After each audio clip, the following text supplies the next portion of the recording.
Hello दोस्तों, आज हम पढ़ेंगे नंबर सिस्टम और नंबर सिस्टम में पढ़ेंगे क्लासिफिकेशन ऑफ नंबर। तो देखते हैं, जो नंबर होते हैं उनको दो पार्ट में डिवाइड कर सकते हैं।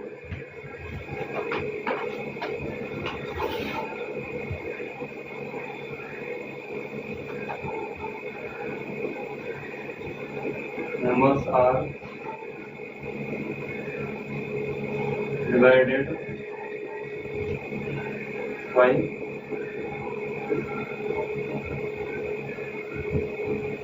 two parts। नंबर्स को हम दो पार्ट में डिवाइड कर सकते हैं। एक तो यानी रियल नंबर, पहला होता है रियल नंबर, इसको हम बोलते हैं हिंदी में वास्तविक संख्या।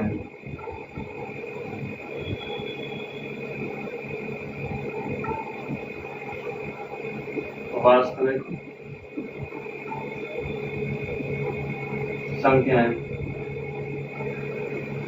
पहला कौन सा होता है रियल नंबर, और इनको बोलते हैं वास्तविक संख्या। रियल नंबर कौन कौन से होते हैं, इसको हम इस तरीके से देख सकते हैं, माइनस इन्फिनिटी से लेकर इन्फिनिटी तक, या फिर प्लस के इन्फिनिटी आप मान सकते हैं। यानी माइनस के इन्फिनिटी से और इन्फिनिटी के बीच में जो भी सारे नंबर आते हैं, जैसे माइनस का 2, माइनस का 3, माइनस का 4 वगैरह, प्लस का 1, 2, 3, 4 वगैरह, ये सारे नंबर किस में आते हैं, ये आते हैं रियल नंबर में। फिर उसके बाद हम देखते हैं इसी का दूसरा पार्ट है इमेजिनरी नंबर।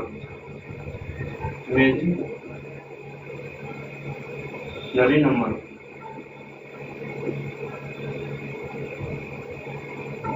इमेजिनरी नंबर को हम बोलते हैं काल्पनिक संख्या। इसको हिंदी में हम क्या बोलते हैं, काल्पनिक संख्याएं।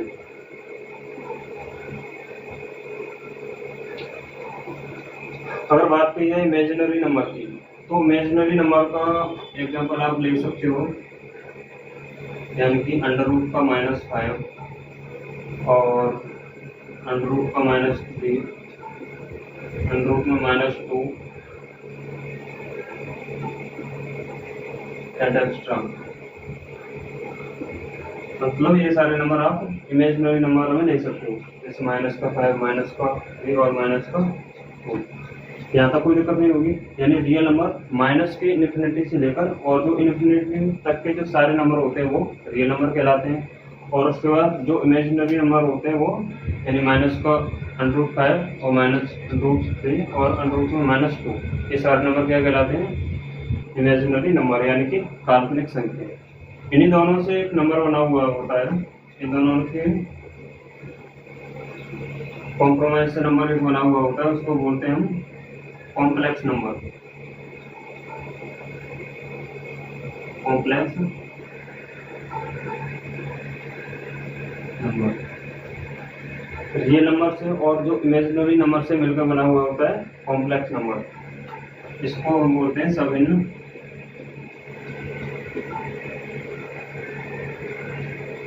संख्याएं।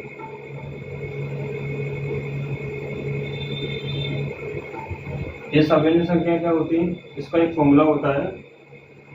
फॉर्मूला यानी कि a प्लस ib,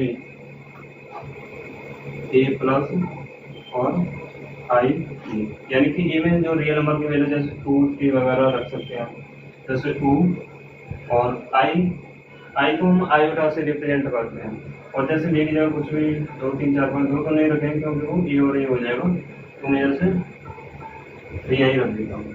तो ये नंबर हो जाएगा क्या, कॉम्प्लेक्स नंबर, यानी कि सभिन्न संख्या है।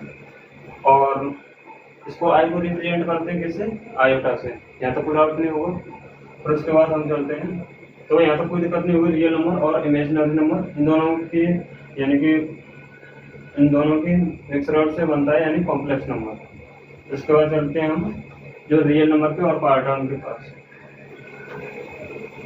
बंद कर लीजिए।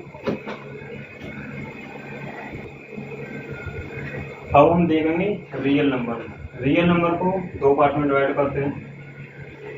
रियल नंबर को हम दो पार्ट में डिवाइड कर सकते हैं। एक होता है रैशनल नंबर।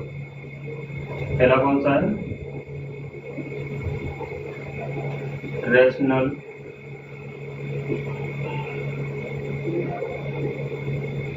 रैशनल नंबर, इसको हिंदी में बोलते हैं परिमेय संख्या।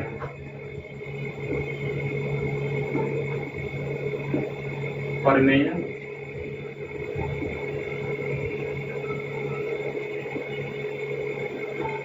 संख्या। परिमेय संख्या कौन कौन सी होती हैं? इसकी तीन प्रॉपर्टी होती हैं। रियल नंबर की कितनी, यानी रैशनल नंबर की कितनी प्रॉपर्टी होती है? तीन। इसमें पहला नंबर पे आता है जो भी रैशनल नंबर होगा वो पी वाई क्यू की फॉर्म में होगा। जैसे पी वाई क्यू की फॉर्म में होगा। और दूसरा इसकी प्रॉपर्टी है Q not is equal to zero. जो क्यू की वैल्यू होगी वो जीरो नहीं होगी। और थर्ड प्रॉपर्टी इसकी ये है पी और क्यू ये दोनों क्या होंगे? पूर्णांक। दोनों पूर्णांक होते या तो फिर आपने वो, अगर मैं देखो इसकी कितनी प्रॉपर्टी होती है? तीन। पहली, कोई भी रेशनल नंबर होगा वो पी बाई क्यू के फॉर्म में होगा। और दूसरा यानी कि क्यू जीरो नहीं हो सकता, Q not is equal to zero. और जो पी बाई क्यू होंगे, जो पी और क्यू होंगे दोनों पूर्णांक होंगे यानी कि इंटीजर होंगे। अब मैं इसका एक एग्जाम्पल लेता हूँ। एग्जाम्पल यानी मान के चलो 3/5। ये यानी रेशनल नंबर होगा, क्योंकि देखो ये पी वाई क्यू की फॉर्म में है, दोनों पी वाई क्यू की फॉर्म में है। अब देखो मैं एक और एग्जाम्पल देता हूँ आपको। और देखो इसमें तीनों कंडीशन अगर हम अप्लाई करके देखें, जैसे देखो पहली तो अप्लाई हो रही है पी वाई क्यू की फॉर्म में है। दूसरी Q not is equal to zero है, क्यू 5 है तो जीरो होगा नहीं। और तीसरा यानी कि जो पी और क्यू है दोनों पूर्णांक हैं यानी इंटीजर है, 3 और 5 इंटीजर है, यहाँ तो कोई दिक्कत नहीं होगी। अब मैं दूसरा इसका एग्जांपल लेता हूँ और वो आपको बताना है। जैसे मान के चलो 7 है। 7 रैशनल नंबर होगा कि नहीं होगा? परिमेय संख्या होगी कि नहीं होगी? बताओ। ये परिमेय संख्या होगी। इसको हम इस तरीके से भी तो लिख सकते हैं, 7/1 हो जाएगा कि नहीं हो पाएगा? बताओ। इसको 7/1 लिख सकते हैं। अगर हम इसको 7/1 लिख सकते हैं तो यानी पी वाई क्यू की फॉर्म में हो जाएगा। और पी वाई क्यू की फॉर्म में हुआ तो यानी कि ये रेशनल नंबर है। अब मैं एक एग्जांपल और आपसे पूछता हूँ। √36/49। ये बताओ ये रेशनल नंबर हो जाएगा कि नहीं हो पाएगा? √36/49 ये रेशनल नंबर होगा कि नहीं होगा? चलो इसको देखते हैं सिंपलेस्ट फॉर्म में करके। तो 36 का बाहर निकालेंगे अंडरूट को तो कितना आ जाएगा? 6 आ जाएगा। और 49 का क्या हो जाएगा? ये किसका? 7 का स्क्वायर होता है। तो इस तरीके से ये रेशनल नंबर हो जाएगा। या तो कोई डाउट नहीं। मैं आपको ये और चलो आप एक बार बताओ, जो जीरो होगी हमारी वो रेशनल नंबर होगी कि नहीं होगी? जीरो परिमेय संख्या होगी कि नहीं होगी? चलो देखते हैं, इसको सॉल्व करेंगे। हम इस जीरो को इस तरीके से रिप्रेजेंट कर सकते हैं, 0.1 कर सकते हैं कि नहीं कर सकते? रख सकते हैं ना। तो अब बताओ ये पी वाई क्यू की फॉर्म में हो जाएंगे कि नहीं होंगे? हो जाएगी। दूसरी कंडीशन इसमें अप्लाई हो रही है, Q not is equal to zero. Q zero नहीं है ना। और तीसरी वाली ये दोनों इंटीजर है और पूर्णांक है।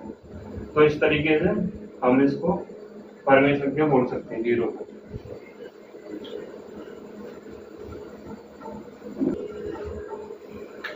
मैं एक एग्जांपल और आपको देता हूं, आप लोग बताइएगा।